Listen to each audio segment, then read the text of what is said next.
네, 민주당 전당대회가 3주 앞으로 다가오면서 예선 컷오프를 통과한 이해찬, 김진표, 송영길 후보의 각축전이 본격화됐습니다.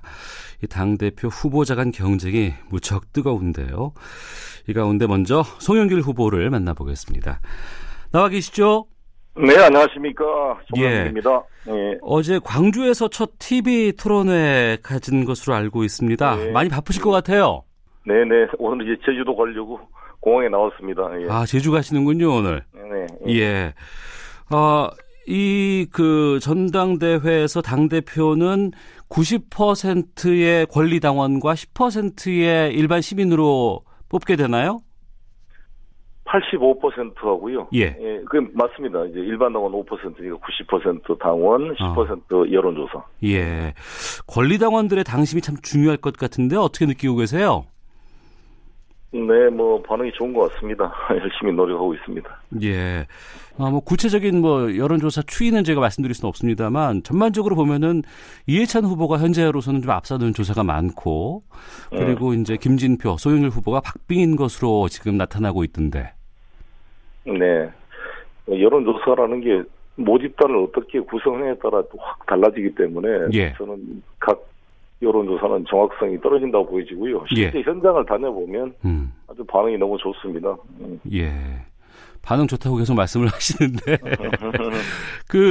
정청래 전 의원은 이해찬 후보를 지지한다고 했어요. 또 네. 김진표 후보는 전해철 의원이 지지하고 있다는 보도가 나오고 있는데 송영길 후보 뒤에는 누가 있습니까? 저는 수많은 당원들이 있습니다.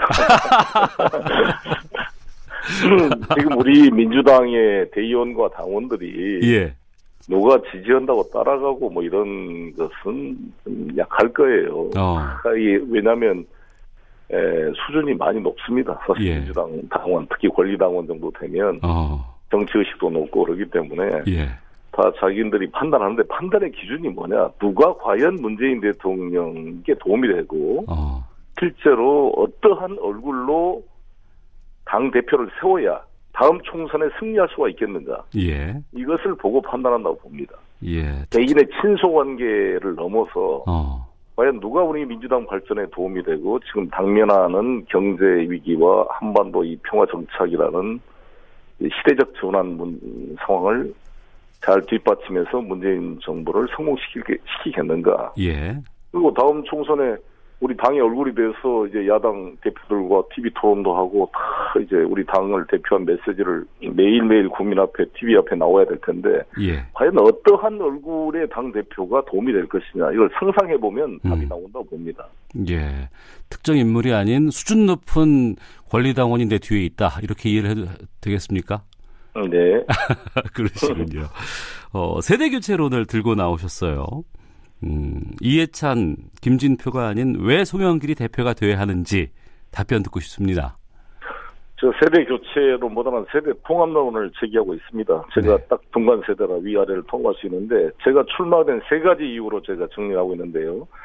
첫 번째, 우리 문재인 대통령님의 신한반도 경제구상, 새로운 한반도 평화 시대를 뒷받침해야 할 집권 여당의 대표는 이 국내용이 아니라 글로벌 외교 역량을 갖고 남북 관계에 대한 확고한 철학을 갖는 후보야 되는데 그게 준비된 송영길이다 이렇게 강조하고 있고요. 두 번째는 지금 당면한 경제 위기 그리고 우리 문재인 정부의 소득주도 성장, 혁신 성장, 공정 경제를 뒷받침할 이 당 대표는 제가 부도 위기에 인천을 구한 인천광역시장이라는 경험을 갖춘 종합행정 능력을 갖춘 송영길 후보가 이거를 해나갈 수 있다 이렇게 제가 강조하고 있습니다. 세 번째는 우리가 원팀 민주당을 만들어서 야당과 협력하고 문재인 정부를 뒷받침해야 되는데 제가 국회의원 평균 나이 55.5세와 같은 나이대이고 56세로서 또 호남 출신으로 인천시장을 경험했기 때문에 호남을 통합하고 수도권을 연결할 수 있는 위치에 있고 또 비문, 친문, 계파를 넘어서 문재인 후보 총괄 선대본부장을 맡았던 것처럼 그를 통합시킬 수 있는 원팀 이고 또 최근까지 북방경제협력위원장으로서 대통령님을 뒷받침하고 정상외교를 뒷받침해왔던 그런 네트워크와 경험으로 당정청 관계를 가장 잘 끌어갈 수 있는 후보다 이렇게 강조하고 있습니다. 네. 최연장자인 김진표 의원 또 최다선 이해찬 의원과 대비돼서 이제 여러 가지 말씀들을 하셨는데 그 여러 가지 말 중에서 어느 조직이든 죽은 세포는 물러나야 한다 이런 얘기를 하셨어요. 죽은 세포에 비유하신 어떤 그 이유가 있을 것 같습니다. 그게 약간 좀 오해가 돼서 바로 그 해명을 김현정 그 뉴스 때 했는데 일부 언론이 그거를 자극적으로 따가지고 해서 좀 메시지 혼동이 있었습니다만 제 말씀의 취지는 이런 식물이든 동물이든 신진대사가 잘 돼야 된다 이런 언론적 이야기를 한 것입니다. 네. 우리 몸도 계속 세포가 계속 이렇게 생성되고 소멸되고 이런 과정들이 순환되는 거 아니겠습니까? 우리 몸도 그러한 신진대사, 순환, 세대 순환이 잘 돼야 된다 이런 측면을 원론적으로 말씀드린 것입니다. 네, 신진대사를 원활하게 하기 위해서는 송영길이 제격이다. 이렇게 이해를 해야 되겠군요. 네, 근데 이제 저는 또 이런 측면이 있다고 봐요. 우리 훌륭하신 우리 이해찬 선배님, 우리 김진표 후보님 두 분 다 뛰어난 역량을 가진 분들이고 훌륭한 분들인데 한 번씩 이분들은 기회를 가졌잖아요. 우리 이해찬 후보님이 53세에 국무총리를 했습니다. 제가 56세 아닙니까? 또 당대표도 하셨고, 교육장관도 하셨고, 또 대통령 후보로도 나오셨어요. 10년 전에. 네. 정동영, 손학규 같이 그때 나오셨고. 지금 김진표 후보님도 57세, 6세 때, 부총리, 교육부총리, 경제부총리, 원내대표, 정책위 의장, 다 기회를 가졌습니다. 펼쳐 볼 수 있는. 근데, 한 번씩 해봤던 게 정말 탁월한 정책으로 평가돼서 또다시 한번 맡아주십시오라는 걸로 판단이 될지 아니면 두 분 한 번씩 기회를 줬는데 입에 송영길이라는 새로운 인물에게 한번 기회를 줘야 될 것인지 이것에 대해서 당원과 대의원들이 판단하실 거라고 봅니다. 네. 저는 이제 두 분 한 번씩 기회를 받았지만 저 송영길에게도 한번 기회를 주십시오라고 제가 호소하고 있는 것이죠. 당내 문제와 관련해서 좀 말씀을 좀 나눠볼까 하는데요. 그 이재명 지사와 김경수 지사, 그 민주당 소속의 도지사 두 분이 지금 한쪽은 부적절한 과거 논란 때문에 또 한쪽은 이 드루킹 특검 소환 임박 등으로 해서 상당히 좀 곤혹스러운 입장입니다. 여기에 대해서는 어떤 입장이실지요? 이미 이재명 지사 건은 발표드린 것처럼 이것은 김진표 후보께서 이재명 후보 탈당을 요청하는 이제 기자 발언 회견을 하셨는데, 저는 이것을 가지고 전당대회 쟁점으로 삼는 것은 옳지 않다 이런 입장입니다.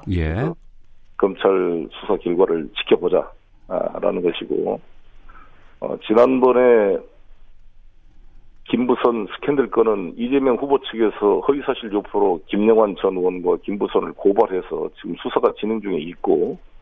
추가로 이번에 나온 SBS 그것이 알고 싶다 보도를 통해 쟁점이 된 조직폭력배 연루 의혹 문제는 지금 검찰 수사를 받겠다고 하니까 수사가 좀 진행된 걸 봐야 될 거라고 생각이 듭니다. 김경수 지사 건은 이건 좀 사안이 좀 다른 면이죠. 이거는 개인 비리 그런 개념이 아니라 지난 대통령 선거 과정에서 생겼던 문제를 가지고 삼고 있는 건데 저희들의 기본 입장은 이게 공권력을 이용한 댓글 조작 사건과는 차원이 다른 것이고 일부 자발적인 인터넷 네티즌 지지자 그룹이 후보자를 지원하겠다 그러면 저도 정치인으로서 너무나 고마운 일이고 당연히 도와달라고 지금도 인터넷으로 저는 이야기를 합니다. 저에 관한 좋은 기사 있으면 좀 널리 퍼뜨려 주세요. 내가 TV 토론 나가는데 좋은 정책 제안 있으면 말씀해 주세요. 트위터로도 공개하고 일반 제가 있는 카톡으로 많이 이렇게 저의 지지자들과 소통을 하고 있습니다. 이것은 지극히 당연한 정치인의 저는 행위라고 봅니다. 근데 이걸 가지고 마치 드루킹과 공모 이런 걸로 이렇게 미리 선입견을 가지고 몰아가는 식의 특검의 발표 그리고 그 서로 텔레로 했던 내용이 일종의 언론에 유출되는 이러한 사안에서는 상당히 우려가 있다고 생각이 들고요. 그래서 어차피 또 실패한 로비 아닙니까? 이거를 무슨 총영사로 일본에 센다입니까? 여기 요청했는데 자격이 안 돼서 안 된 사안이에요. 그래서 크게 이것 자체가 과연 특검이 될 만한 사안에 대해서도 논란이 있었던 거고요. 이걸 가지고 김경수 도지사를 소환을 해가지고 한다는 것에 대해서 상당히 저는 특검이 정치적 목적으로 악용될 것에 대한 우려를 표시하고 있습니다. 실체적 진실이 잘 밝혀지기를 바란다는 입장을 말씀드리겠습니다. 예, 최근에 정치 상황에 대해서 좀 여쭙겠습니다. 그 상임위가 외통위 소속이시죠? 네, 그렇습니다. 예. 어제 검찰이 그 재판 거래와 관련해서 그 일제 강제 징용자 관련 재판 개입 의혹 사고 있는 외교부를 압수수색했습니다. 법원의 압수수색은 기각이 됐고 이 부분에 대해서도 좀 말씀을 좀 듣겠습니다. 양승태 이 사법부의 점입 가격입니다. 사실 양승태 사법부가 법원장이 상고법원을 추진했을 때 저는 그때 원외가 있었지만 저 이상민 법사위원장한테도 수시로 전화하고 원내대표 그때 이종걸 원내대표였는가요? 그때 전화해서 절대 상고법원 안 된다. 이것은 상고법원을 하게 되면 일종의 헌법에 삼심을 받을 권리가 침해될 뿐만 아니라 상고법원장은 대법원장이 임명하게 되잖아요. 예. 대법관은 국회의 청문 절차를 거쳐서 동의를 받아 임명되는 것에 반해서 상고법원장은 대법원장이 청문회를 거치지 않고 국회의 동의를 거치지 않고 임의로 임명하기 때문에 철저하게 대법원장에 충성하는 정치적 판사들로 채워질 수밖에 없고 고등부장 제도가 판사들을 관료화시키고 줄을 세우는 걸로 악용되고 있는데 거기에 한술 더 떠서 상고법원 판사를 만들어 놓게 되면 이 판사로 들어가려고 모든 판사들이 검찰처럼 대법원장 때 충성하고 정치적 판결을 하게 되게 될 것입니다. 사법부의 죽음을 의미한다고 저는 봤기 때문에 강력히 반대를 그때도 해왔던 것입니다.